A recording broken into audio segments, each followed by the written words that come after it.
On August 30, 2021, the world watched the United States Armed Forces complete its withdrawal from Afghanistan, marking the end of a two-decade war in the country.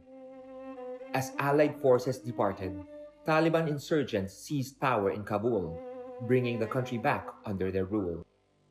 The Taliban soon declared a new government, which remains unrecognized to this day by any foreign state or international institution. In the Taliban's first press conference after taking charge, the group promised women's rights and media freedom. Nearly 4 years later, these promises remain unfulfilled. The human rights situation in Afghanistan continued to deteriorate as the Taliban committed widespread human rights violations. Human Rights Watch reported that more than 28 million Afghans, almost two-thirds of the population, needed humanitarian aid in 2023, 14 million of whom needed it for basic survival. This is one of the world's worst humanitarian crises. Among the first casualties of Taliban rule were the rights of women and girls. Despite vague assurances of respecting women's rights, the Taliban has all but erased women from public life. Women are now barred from secondary and higher education, prohibited from working in NGOs, and banned from moving in public without a male guardian.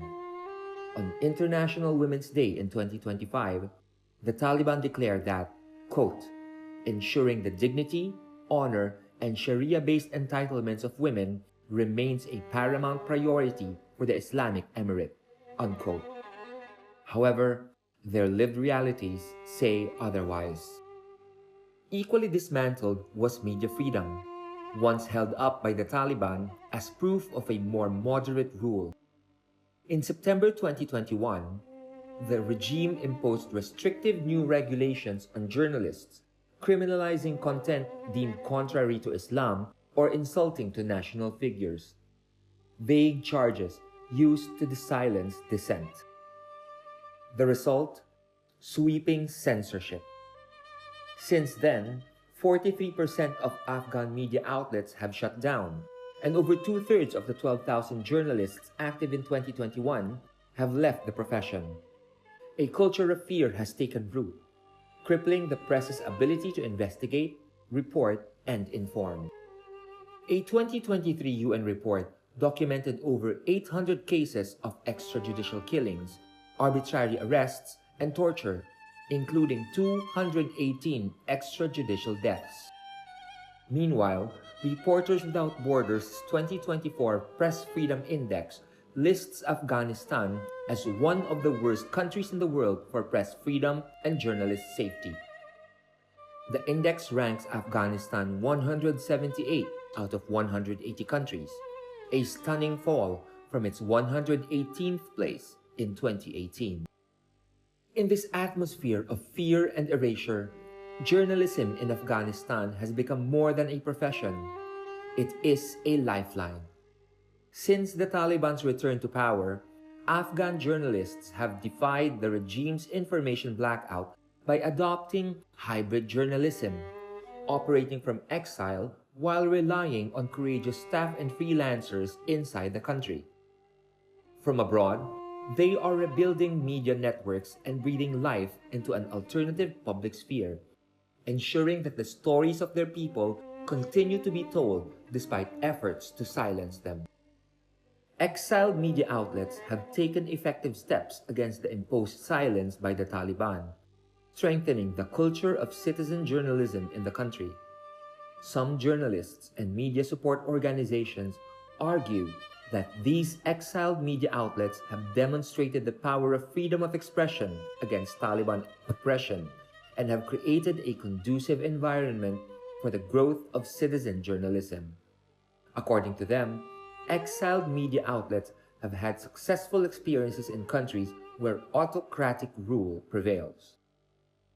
By reporting from beyond Afghanistan's borders, these journalists have fostered a form of alternative journalism, vital for disseminating information and perspectives that the Taliban suppress.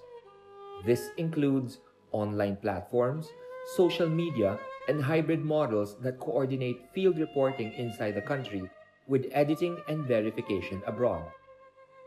In a country wherein 60% of its citizens access the internet on an average day, social media, especially Facebook, has become a significant platform for news and information, providing access to uncensored perspectives and community-driven content.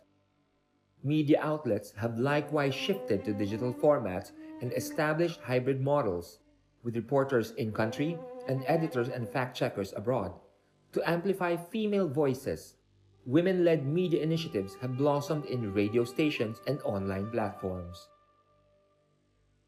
These new generation Afghan journalists assert that freedom of expression now thrives in exile, enabling citizen journalism to resist Taliban control over information.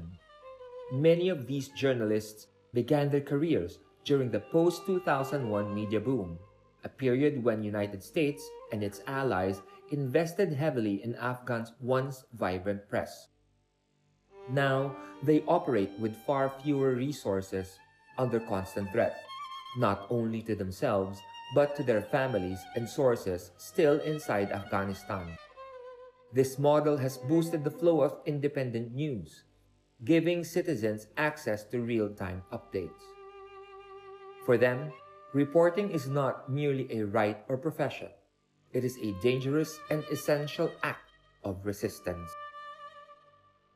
Within Afghanistan, TV remains the most consumed medium, where 67% of Afghan adults watch TV at least monthly, while 38% listen to the radio, and internet access continues to grow. But under Taliban rule, these traditional platforms are tightly controlled, their messages shaped by propaganda and fear.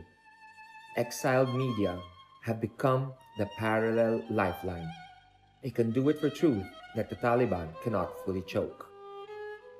Exiled media continue to resist this blackout. They have created parallel spaces for truth-telling that the Taliban cannot fully control. By blending professional reporting with citizen-style information, they have transformed how Afghans consume and contribute to the news. Despite relentless Taliban repression, Afghan journalists, whether inside the country or in exile, have ignited a revolution in truth-telling.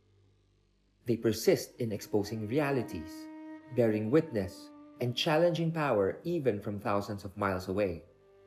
In a regime built on repression and silence, the act of telling the truth is not just defiance, it is survival.